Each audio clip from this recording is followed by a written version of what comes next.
To start off with, I'm only 19, but as years have gone on and I've gained a bit more experience under my belt, I feel like my eyes and perspective have grown so much in the way that I'm now so much more aware of the things that happen around me. With recently just finishing my first year of college, I noticed that I wasn't really under my mom's protective umbrella anymore, and that the scary things that seemed like such a nightmare could actually turn into a real life experience. According to recent data from the Charlie Health Mental Health Center on May 17th, 2024, they reported that over 53% of women and 30% of men have reported experienced sexual violence to the CDC in this last year. Now, letting that sink in for a second, that's quite a high percentage considering this is such a prevalent issue. It's because of that I'm here to inform you guys on the issue of sexual violence. Now, with that being said, my name is Haven No, and while this information might seem a bit heavy, I believe everyone here will benefit tremendously from the information that I'm about to bring to you. Specifically today, I'm going to be talking about the different types of sexual violence, the effects it has on the individual, and some statistics regarding the issue. So what is sexual violence?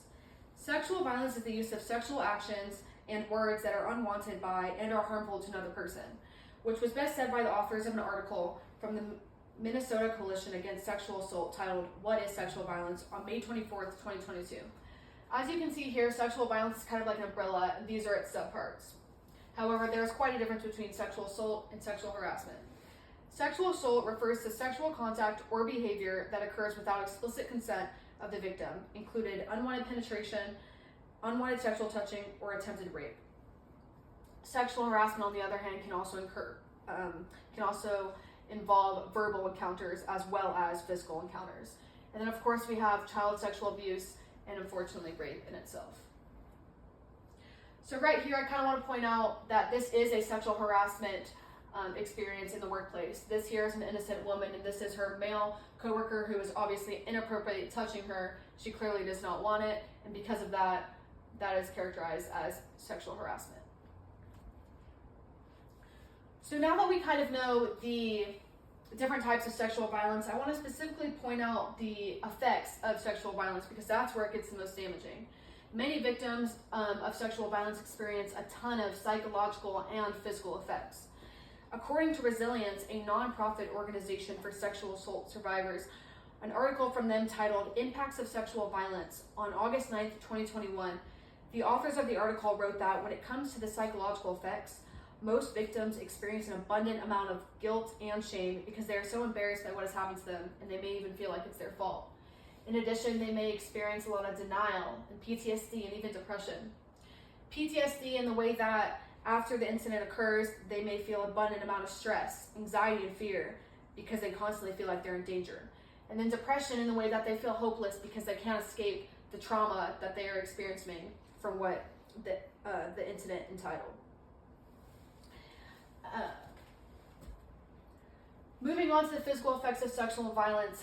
According to majority of females develop eating disorders after they've been sexually violated because of the negative perceptions they have over themselves of not having control over their body when the incident occurred. These disorders of anorexia, binge eating, bulimia nervosa are normally developed to help cope with the trauma that they experience, which can all be credited to the Washington Coalition of Sexual Assault Programs. In addition, a lot of people will come up with self-harm, unfortunately suicide, and sleep disorders additionally.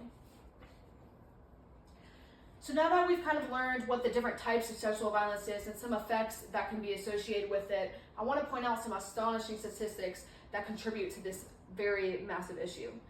To lead with, according to an article from the Rape, Abuse, and Incest National Network titled "Victims of Sexual Violence," the writers of the article mentioned that sexual violence cases have doubled in this last decade, which I feel like is a lot more crazier than people think.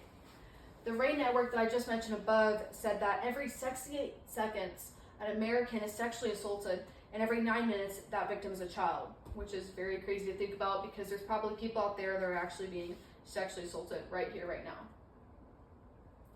The most recent data from the RAE network as of May 17th, 2024 said that there has been over 433,000 cases of sexual assault so far in this last year among people that are 12 years and older, which that's very sad to hear about because that basically means that sexual assault is happening at the age of 12.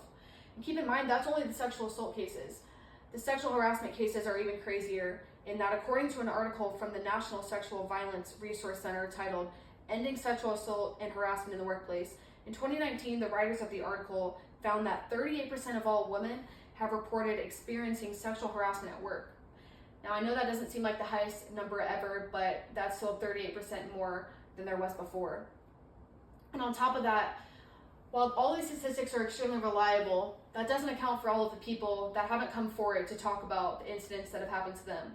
A lot of people don't come forward because they don't feel like justice is going to be served to the perpetrator, and on top of that, they may feel uncomfortable talking about being sexually violated.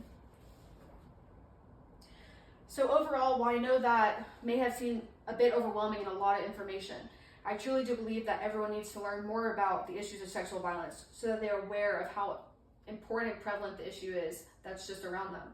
I hope that by me talking to you guys today about the differences of sexual violence, the effects it has on an individual, and the statistics regarding it, that you all now aware of the damages and recognize if it is happening to you. And with a conclusion, I do want to mention that this is the National Sexual Assault Hotline, and you can call it at any time if you know anybody that is experiencing it. So with that, thank you for listening.